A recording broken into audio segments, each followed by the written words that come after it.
Hey, Scott from MyGrowthRings.com. Here happens to be my garage shop once again. And in this episode, we're going to talk about bandsaw blade length.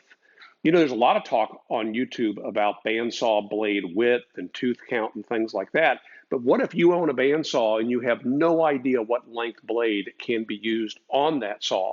That actually came up in a question this week from somebody who has this Total Shop Taiwanese clone of the Shopsmith bandsaw. Their question was, what length of blade does it use? And I'll tell you how we were able to determine that. Also, I had the question, can you walk into a home center and buy an off-the-shelf generic blade like this Bosch and use that on your Shopsmith bandsaw?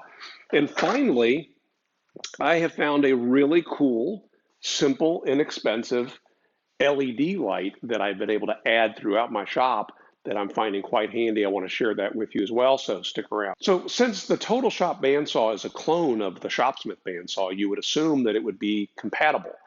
Well, it turns out that's not exactly the case. As we talked about in a previous video, as they reverse engineered from the original, they took pieces and parts off of this machine and used those as the molds in sand casting to create new parts.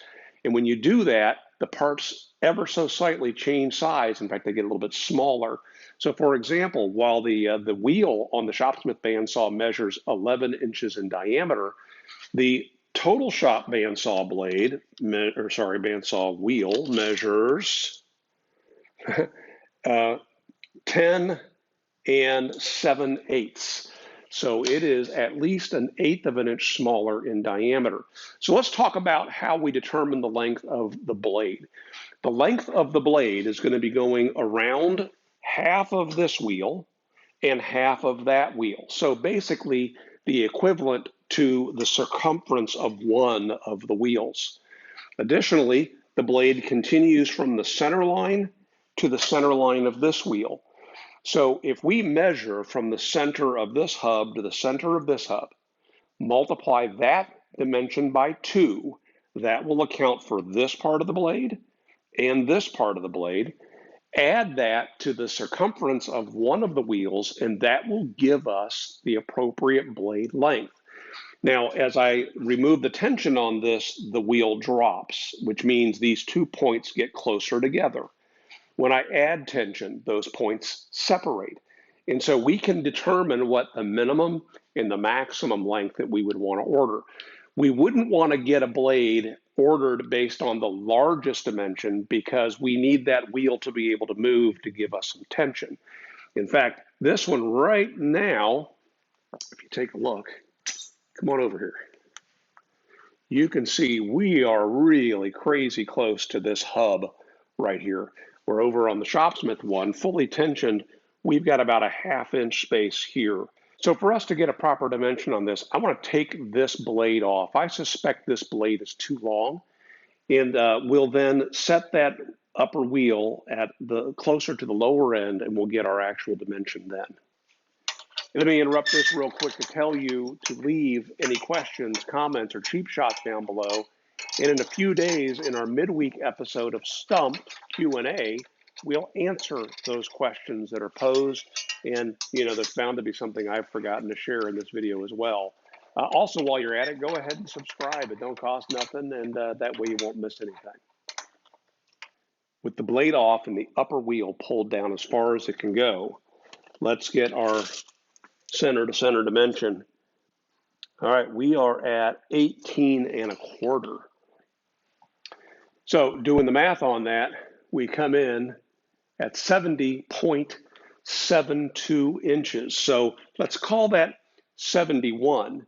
So it could be a little smaller, could be a little larger, but it's definitely smaller than the Shopsmith bandsaw blade. That means I should be looking for smaller blades, or I should have some shorter blades manufactured. I buy my blades almost always from TimberWolf, and they will make them to any length that I want. So let's take a minute and talk about this LED light that I've got back here. It is sold as a pair on Amazon, and it's got a magnetic base, as you can see here, magnetic base. The Shopsmith bandsaw, it has an aluminum body, but right behind this steel hub passes through and is visible on the back of the bandsaw. So I can attach that right there and swing the arm down, see down here, just behind the table, right there, just over the table. And it gives me great light. Also on the Mark V, that'll snap right onto the belt cover in the drill press mode or horizontal boring or almost any mode and shine some light over and down onto the table.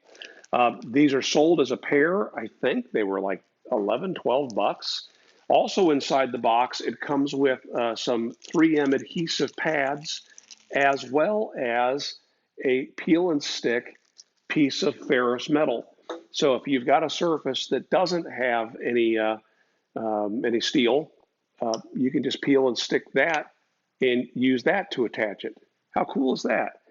Super handy. So I've installed a 1/4-inch stock Shopsmith blade. Really nothing special. Shopsmith, if you didn't know, they don't manufacture bandsaw blades. They buy them from somebody, and they're just okay, which is why I don't buy them anymore. But just to give you a comparison, let's make a couple cuts with this blade. It's got a pretty wide set, and see how it goes.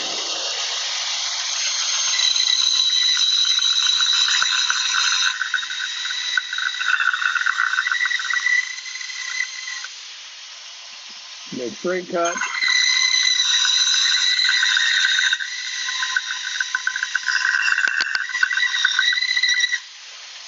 Leave the cut curve.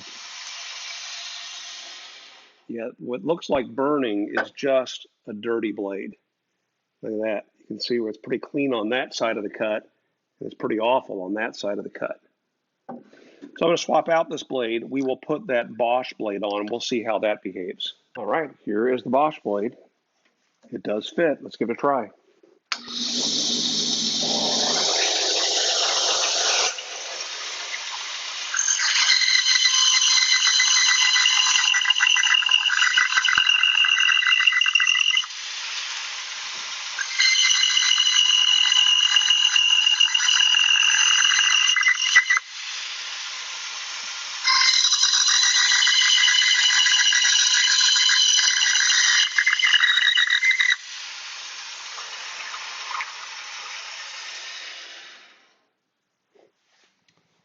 So look at that, comparing the brand new Bosch blade with an old Shopsmith blade. It is a step up to buy this inexpensive blade. So that does answer the question for me, a couple questions actually. Will this inexpensive Bosch blade off the shelf at Lowe's, will it fit the Shopsmith bandsaw, even though it does come in at 72 and 7/16 inches in length? The answer is yes, it will fit. It will work.